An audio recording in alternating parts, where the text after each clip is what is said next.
Muy buenos días, hermanos en Cristo y María. Una mañana más aquí para contemplar la palabra de Dios y pedirle que nos acerque cada vez más al Dios del amor y podamos participar en el plan de salvación. Estamos celebrando la Eucaristía del miércoles y es la semana novena durante el tiempo ordinario.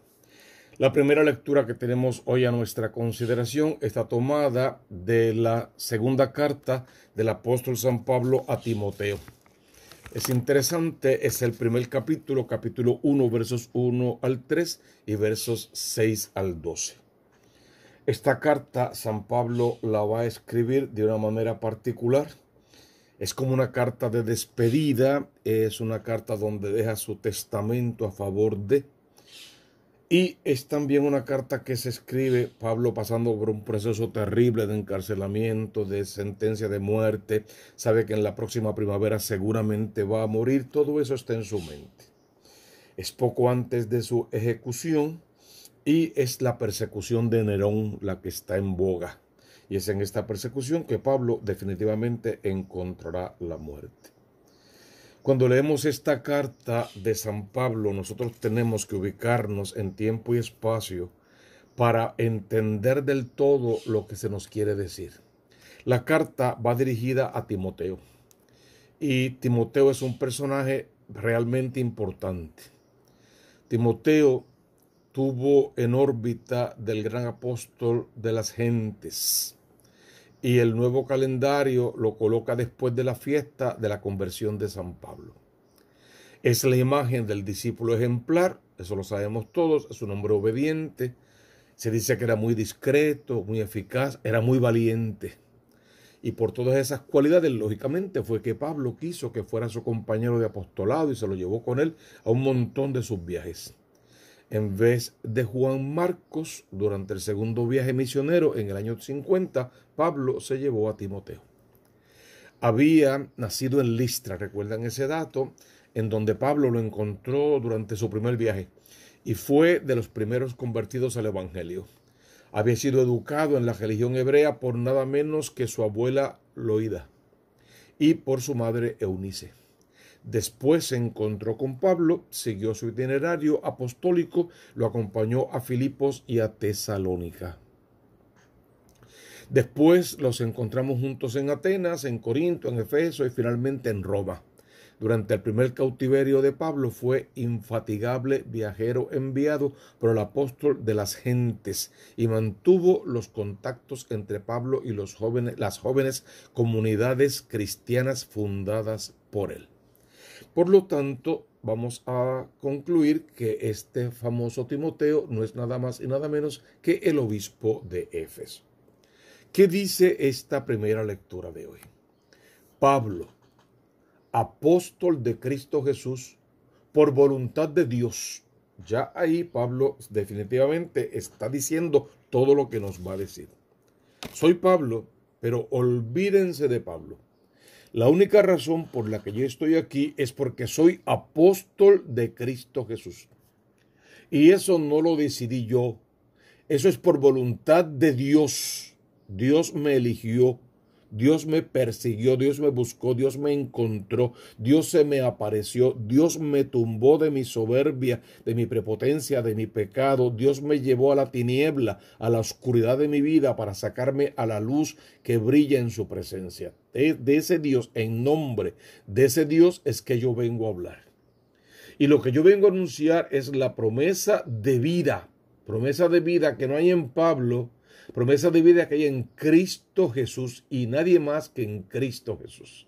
Yo estoy aquí porque Cristo Jesús en persona se me apareció resucitado y me envió a proclamar esta buena noticia.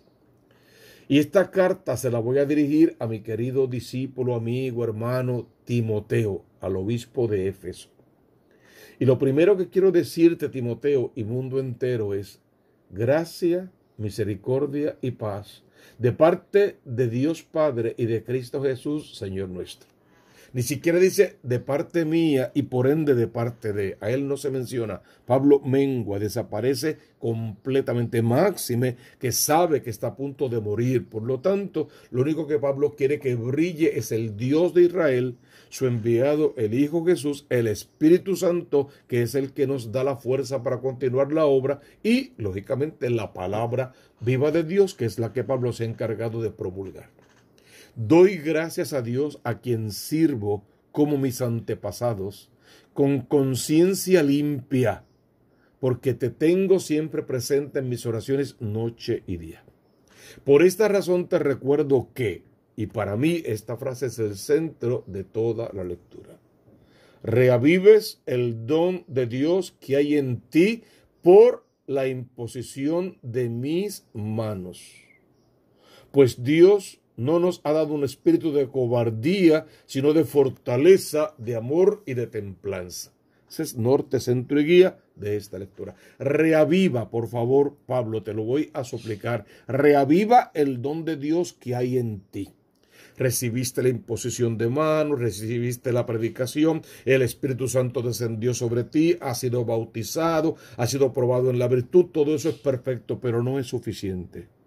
De día en día tienes que reavivar la fuerza de ese espíritu, intimar cada vez más, permanecer en oración constante, fiel a la iglesia de Cristo. Es el Espíritu Santo que fundó la iglesia, no cualquier otro espíritu que sopla cosas diversas y distintas por ahí, que crea divisiones, separaciones sectarias y que nos aparta de la verdad que Cristo le dejó a su iglesia, que le predicó con poder, y iglesia a la cual dijo que volvería para levantar. Reaviva, por favor, el don de Dios. Otra vez, no reavives tu opinión personal, no reavives lo que a ti te gusta más, de lo que te gusta participar o pertenecer. No hagas eso.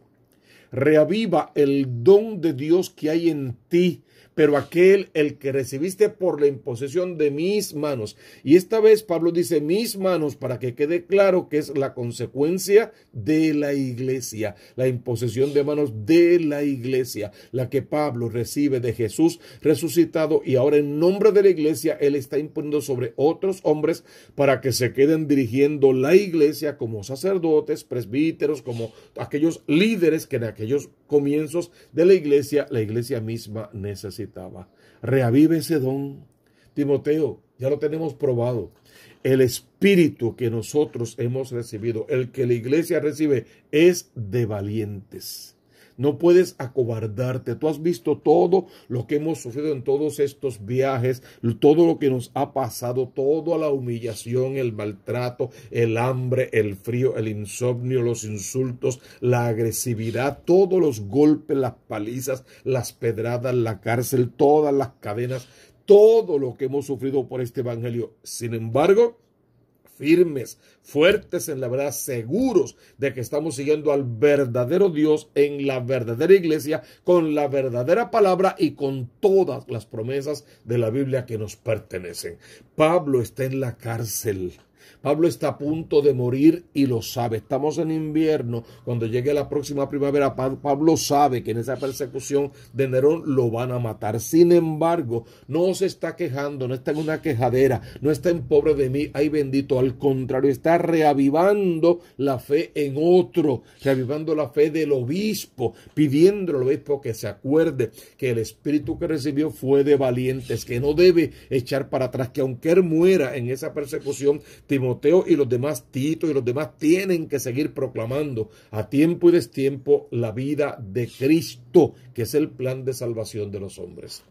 Él nos salvó y nos llamó con una vocación santa. Esa palabra es clave en este texto. La vocación a la que estamos llamados es a la santidad. Y lo hizo no por nuestras obras, sino según su designio y según la gracia que nos dio en Cristo Jesús desde antes de los siglos, la cual se ha manifestado ahora por la aparición de nuestro Salvador, Cristo Jesús. Y mira lo que sigue, que destruyó la muerte e hizo brillar la vida y la inmortalidad por medio del Evangelio. Ese párrafo de esa carta es fundamental. Pablo está reavivando la fe en el corazón de Timoteo para que nunca desfallezca y recordándole, Timoteo, no importa cuántos éxitos consigas, cuántos logros obtengas, cuántos títulos vengan sobre ti, recuerda que estamos predicando a Cristo y este crucificado, muerto y resucitado. De ese Cristo, de esa manifestación, de ese poderío,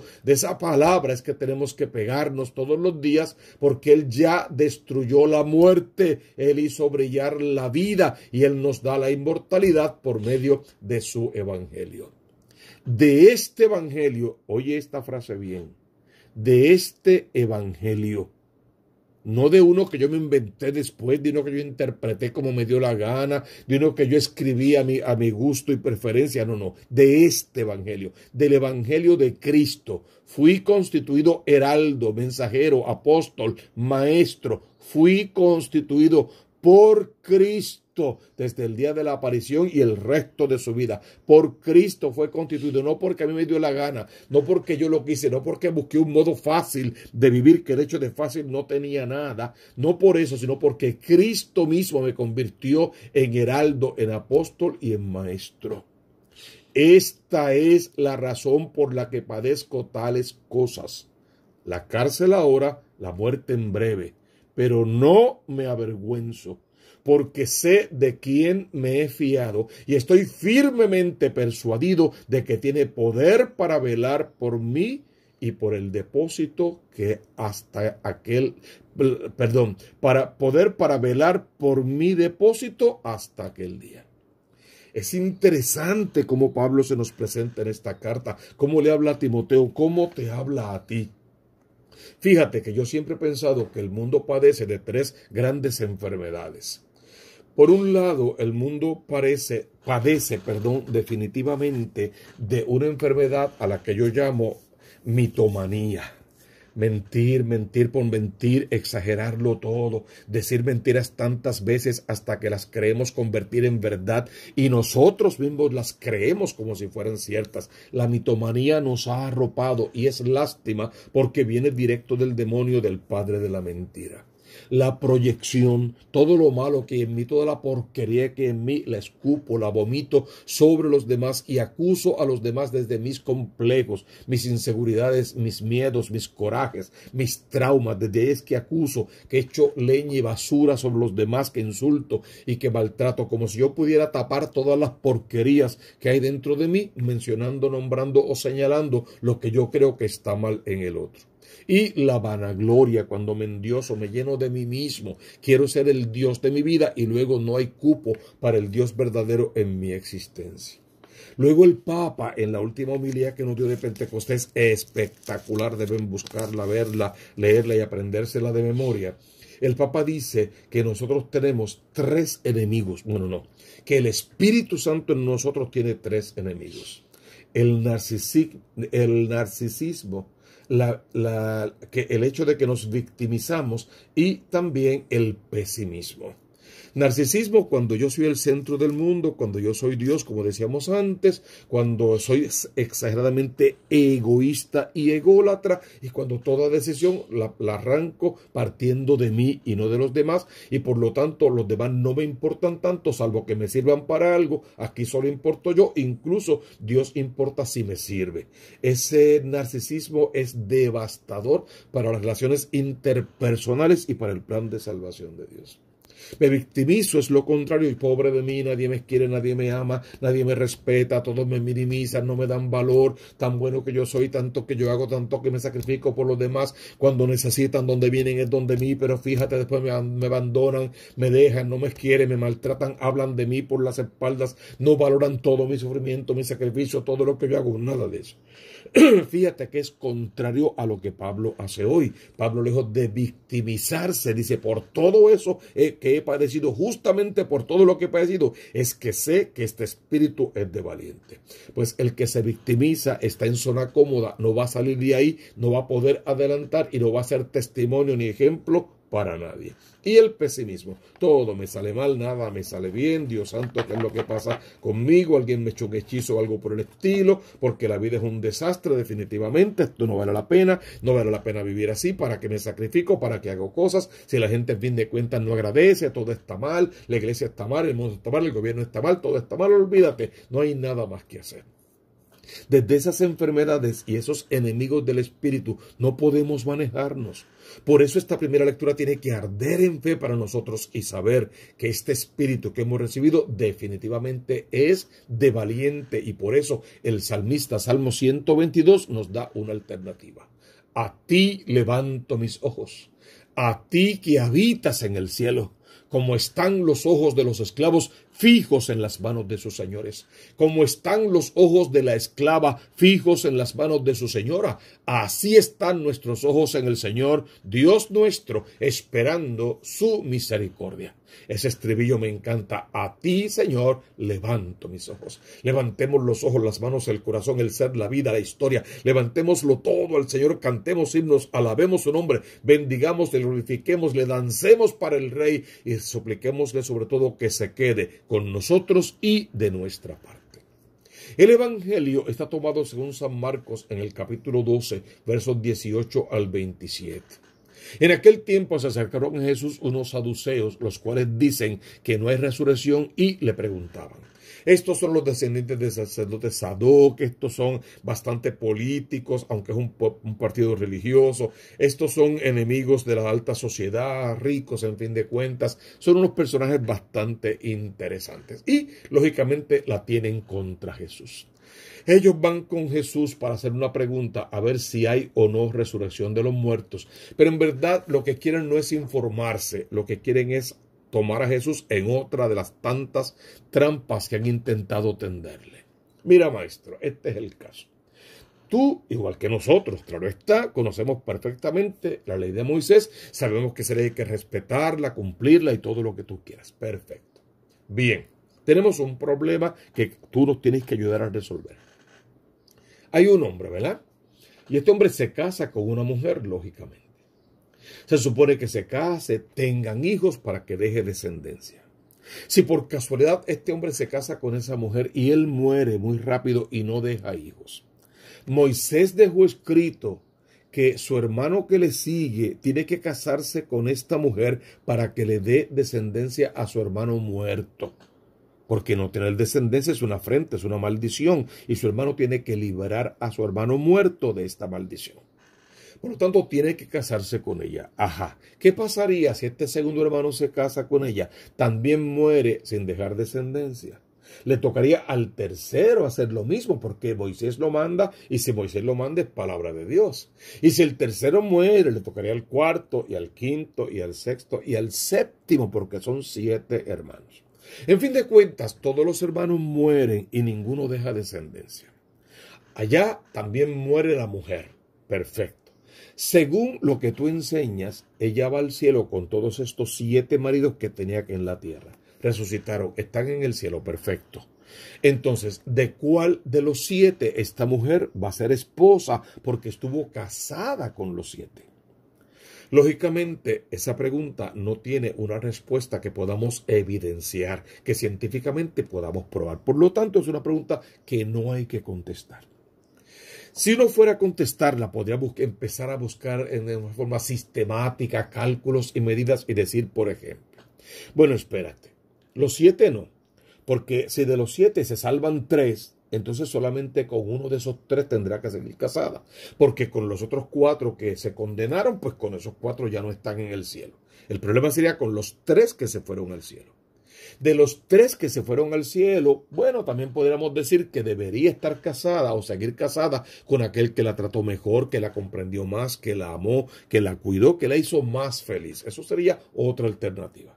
También podríamos, acá en la tierra, ellos le eligieron a ella, podríamos dejar que en el cielo sea ella la que elija y que ella de los 3 se quede con el que ella quiera.